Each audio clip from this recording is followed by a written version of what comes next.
Hi there, and welcome to Her Season of Strength, where women over 40 reclaim their bodies, their energy, and their voices without apologies. I'm Kim Duffy, registered dietitian, personal trainer, mom, and your biggest hype woman when it comes to aging like you mean it.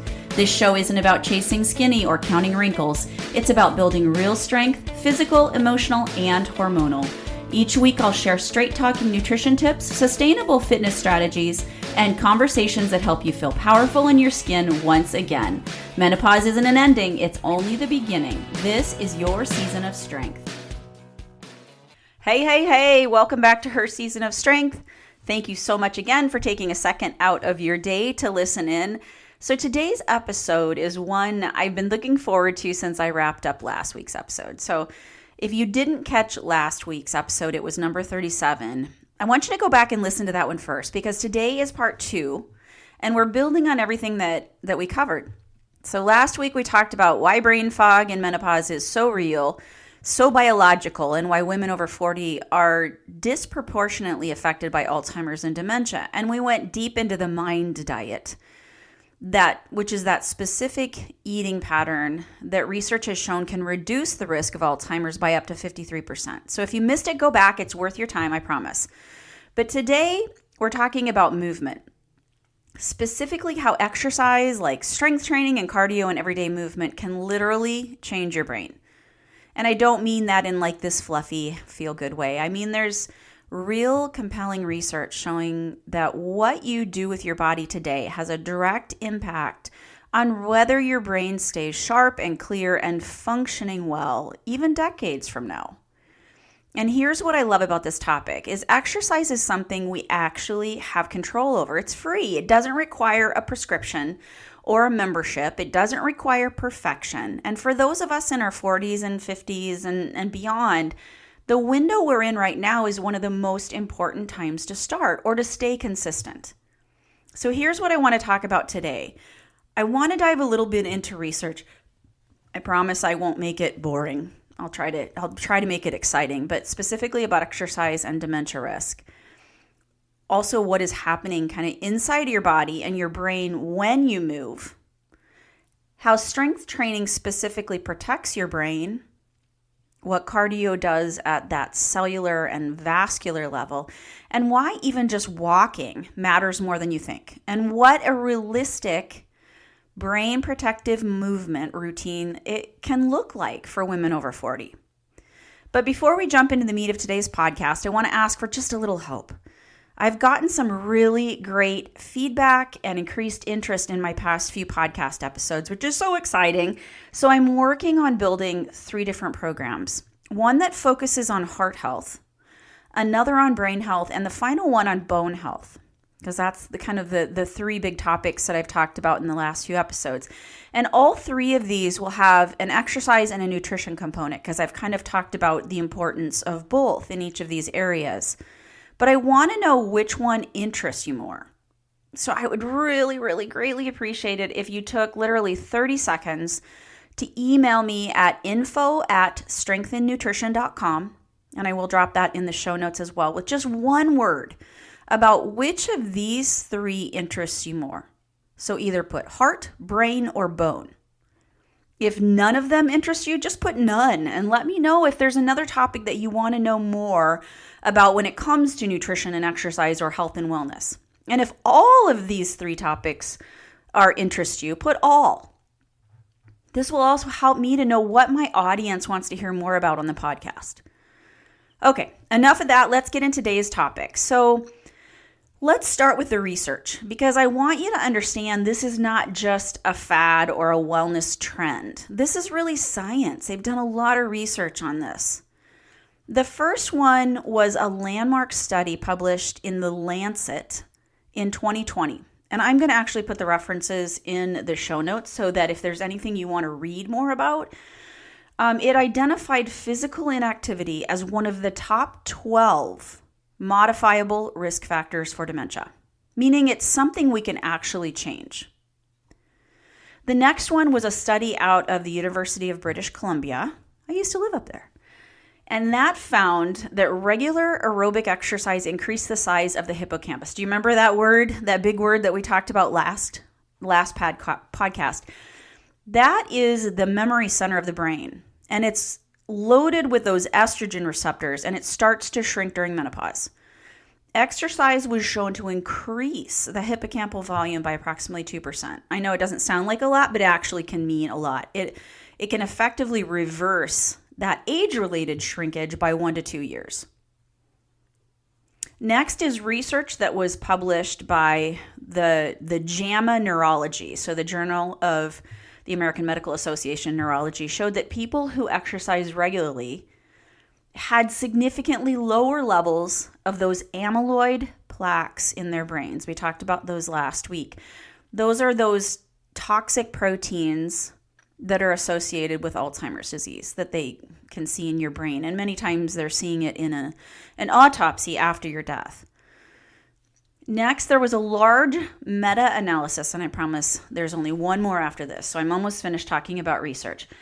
But there was a large meta-analysis that looked over 163,000 participants that found that regular physical activity was associated with a 35 to 40% reduction in the risk of developing dementia.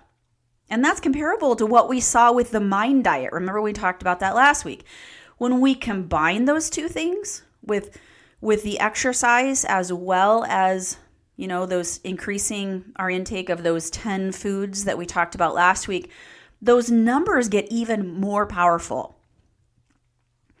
And the last study I want to talk about is the Women's Health Initiative study, which specifically found that women who were physically active in midlife had significantly better cognitive outcomes later in life, and that the risk reduction was especially pronounced for women who maintained activity during the perimenopausal and early postmenopausal years.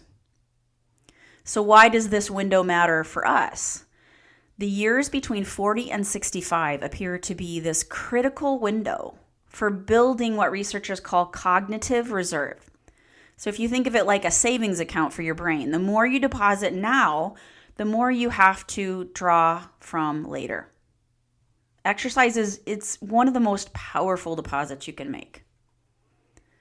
All right, so now let's move away for a second from research because I know that can be a little bit bland, but here's where it actually gets really interesting because it's not just that exercise is good for you. There's specific biological mechanisms that explain exactly why movement protects the brain. Let's break these down a little bit. So there's something called BDNF. Every time you exercise, your brain releases a protein called brain-derived neurotrophic factor, or BDNF. And I like to call it a little bit of Miracle-Gro for your brain. It helps us to grow new neurons, it strengthens existing neural connections, and it protects our brain cells from damage. Exercise is one of the most powerful ways to boost BDNF. And as we age, those levels naturally decline. So regular exercise essentially, fights that decline. Next, something that we've talked about, oh my goodness, very frequently in all the podcasts because it is so important when it comes to hormone support. But we talk a lot about blood sugar and blood sugar regulation. We talked about this last week too in the context of the MIND diet and whole grains, but here's the exercise connection. When you move your muscles, they pull glucose out of the bloodstream without even needing insulin to do it. And this improves our overall insulin sensitivity, which is huge. Why does this matter for your brain? Because insulin resistance, meaning your cells, don't respond as well to insulin, is so strongly linked to Alzheimer's disease that some researchers have even started calling Alzheimer's type 3 diabetes. When the brain becomes insulin resistant, it cannot efficiently use glucose for fuel, and brain function starts to break down. We know the brain, it loves glucose, right? That is its primary source of energy. Exercise is one of the most powerful tools that we have to improve insulin sensitivity, especially as our estrogen drops and our metabolic health becomes more vulnerable in menopause or post-menopause. Exercise also increases heart rate and blood flow, right? And that means that we have more oxygen and nutrients that are being delivered to our brain on a consistent basis. The brain is so incredibly metabolically active. It consumes about 20% of our body's oxygen. So when our circulation isn't good, the brain is the first to feel it. Regular cardio in particular helps, to keep those blood vessels flexible and healthy. It can decrease that arterial stiffness, and it improves cerebral or brain blood flow. And it literally feeds your brain better fuel more consistently. That makes sense? Next, let's talk a little bit about inflammation reduction. We talked last week about how chronic low-grade inflammation can increase postmenopause and can physically shrink that memory center or the hippocampus over time. Exercise is one of the most well-researched anti-inflammatory tools that we have. It reduces some of those inflammatory markers in our blood. One is called CRP, or the C-reactive protein, or the IL-6, interleukin-6. And it does this in a dose-dependent way, meaning that consistent moderate exercise is consistently anti-inflammatory. We know there's so many things in life that increases inflammation. Stress, poor diet, lack of movement. But exercise can help to just, keep counteracting that. So it's also one of the best regulators of cortisol over time. So acute exercise, it temporarily raises that cortisol level. And if you remember, I talk about this a lot, but cortisol is that fight or flight hormone, right? And cortisol is very important in our body. If you haven't had a chance, one of my last podcast episodes, I'm going to find it for you. It was on cholesterol, and it was called Naturally Balanced Cortisol for Better Sleep, Energy, and Hormone Support. That was episode 33, and I will link that in the show notes if you want to read more about cortisol. But super interesting. But cortisol is super important in our body. We need it. Some people talk about it like it's just this bad thing. Well, no, it's what helps. Higher levels help to wake us up in the morning, help us to be awake and have energy and start our day off on the right foot, right? So we naturally see those cortisol levels are going to be higher in the morning. As the day progresses, they're going to decrease, or they're going to become less so that we can wind down and get sleepy and go to bed at night and get a good night's sleep. But when those levels are out of whack, too low in the morning, we might notice that we're not hungry in the morning. We might notice that we're fatigued. We don't wake up with energy. And if they're too high in the evening, we struggle to fall asleep, which can increase that fatigue, right? So exercise is one of the best regulators of our cortisol. We see that acutely or in the short term, it temporarily raises cortisol, but when we're doing exercise regularly and consistently, it actually lowers our baseline cortisol levels. So it can counteract maybe what stress is doing by increasing our cholesterol levels. And it improves our stress response. Since we know that chronically elevated cortisol, it literally shrinks our hippocampus, or our memory center. And this is a big deal for long-term brain health. So now let's chat just a minute about strength training, because I think this is the one that surprises people the most. I often talk about strength training in terms of, body composition and metabolism and bone density, and all of these are real. They're important, especially for women postmenopause. But the brain benefits of strength training are genuinely remarkable. So taking a step back and talking just a second about research, there was a study out of University of Sydney that found that strength training, even just twice a week, was associated with significant improvements in cognitive function, specifically in our memory and our attention. And I'm sorry, but I don't know about you, but postmenopausal, that is one thing I've really noticed is I struggle with focus. I feel like I'm all over the place. But the effects were so pronounced when training intensity was higher. So this is another reason to challenge yourself. There was a research published in the Journal of the American Geriatric Society, and it found that resistance training or strength training was specifically beneficial for executive function. So that's just our ability to plan, to organize, to focus, and to make decisions. Things that can really feel somewhat foggy during perimenopause and postmenopause. So why, you may ask, what is strength training doing biologically, or why does it matter? Muscle contractions during resistance training, it actually triggers something called myokines, or the release of the myokines. And what those are is they're proteins that are secreted by our muscles that actually travel to our brain and have neuroprotective effects. There's one in particular, it's called irisin, and it's been shown to increase our BDNF, remember we talked about that, levels, and improve our brain function or our cognition. Strength training also improves that insulin sensitivity in a really unique and powerful way because muscle tissue is the body's primary site of glucose uptake. The more muscle that we have, the better our body manages blood sugar. And as we just talked about, blood sugar management, it's directly linked to brain health. Resistance training also helps to maintain the integrity of the white matter in our brain. And those are specifically the communication pathways between different areas or different regions of our brain, which naturally can decline with age. So a little practical guidance around strength training. You'd be like, well, how often should I do it? And what do I need to do? So we're aiming for 2 to 3 sessions a week, right? That's not bad, right? You do not need to lift incredibly heavy. What matters more is that you're challenging your muscles. You're progressing over time, and you're staying consistent. You've heard me talk about progressive overload, right? Compound movements that use muscle groups at once, like squats and deadlifts and rows and presses, they're going to give us the most bang for our buck, both metabolically as well as neurologically.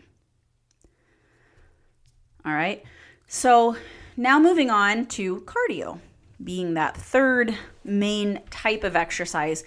And cardio has actually been the most studied form of exercise in relation to brain health.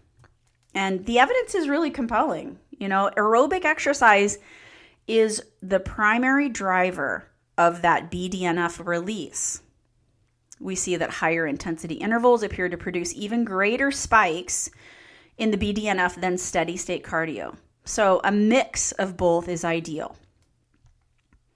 Regular cardio promotes neurogenesis, and what that is that creation of new brain cells, specifically in that memory center in the hippocampus. And this is remarkable. We used to believe that the adult brain could not grow new neurons. We now know that that's not true, and aerobic exercise is one of the most powerful triggers for that neurogenesis. And cardio improves our vascular health, which we know directly supports the brain. So because it reduces our blood pressure, it improves that arterial elasticity and ensures just that nice, strong cerebral blood flow. Gosh, I can't talk today. So that flow to and from our heart. And they've found that poor cardiovascular health, it's one of the biggest independent risk factors for dementia. So when we aren't getting that good circulation through the body of blood and oxygen through the body. Current research and kind of general guidelines, they point to about 150 minutes of moderate intensity aerobic exercise per week or 75 minutes of vigorous intensity activity. But here's the thing, even walking counts. Even 20 to 30 minutes of brisk walking several times a week shows meaningful brain benefits. It's not about training for a marathon. It's about just getting your heart rate up consistently. So for women in menopause, I love a combination of brisk walking or hiking, accessible, low impact, reduces cortisol, and it connects us to nature, which is so important, just getting that sunshine on our face.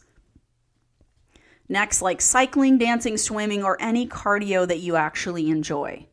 It's going to be more therapeutic than doing something you absolutely hate.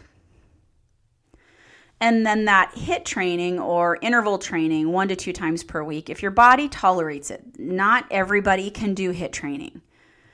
I personally, with my clients, I like to do sprint interval training, which is, typically only about 6 to 8 minutes. It's about 30 seconds of higher intensity, and then we relax for the next 30 to 40 seconds.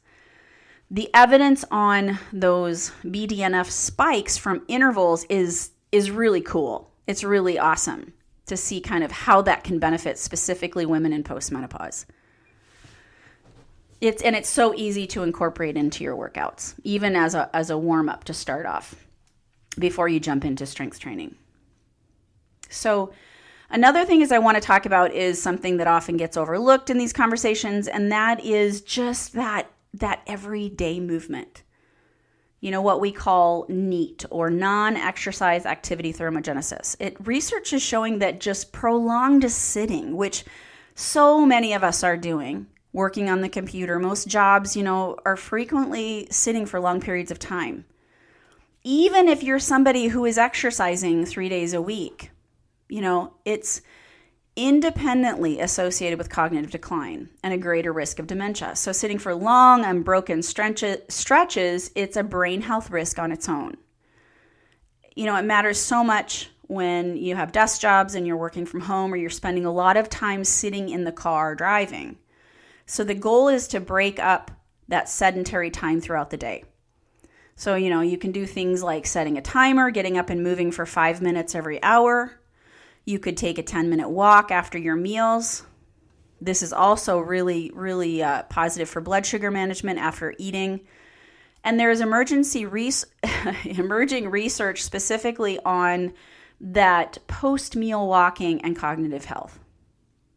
So, you can choose the stairs, you can park farther away, you can do your phone calls or your meetings walking or standing. Even things like gardening or playing with your grandkids or your dog or dancing in your kitchen, all these things count for that NEAT. The takeaways here that a 1-hour workout, 3 times a week does not fully undo a 10-hour day of sitting. Movement throughout our day is kind of a separate but important layer of brain protection. So now I want to take a second and make this practical. So here's what a brain protective movement week looks like for a woman over 40. 2 or 3 days of strength training, challenging compound movements, maybe like 30 to 45 minutes per session if possible. But you know what? If you're just starting out and all you can do is 15 minutes, then do 15 minutes. That's fantastic. 150 minutes of moderate cardio across the week. So this can be broken up into like 20 or 30 minute sessions of brisk walking or cycling, dancing, swimming, or whatever you love to do. And then 1 to 2 days of that intentional higher intensity cardio, if tolerated. Those intervals could be like a fast hike, or it could be, a little sprint interval training before your workout or a HIIT class. And then next is breaking up that sedentary time each day. So moving every hour, walking after meals, building more movement into your daily routine. I know my Apple Watch will tell me if I've been sitting a bit too long and to get up and move for a bit.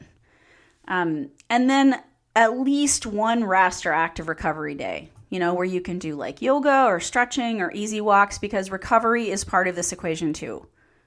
And you don't have to do this all at once. Start where you are. Add one layer at a time, because this is about consistency over intensity every single time.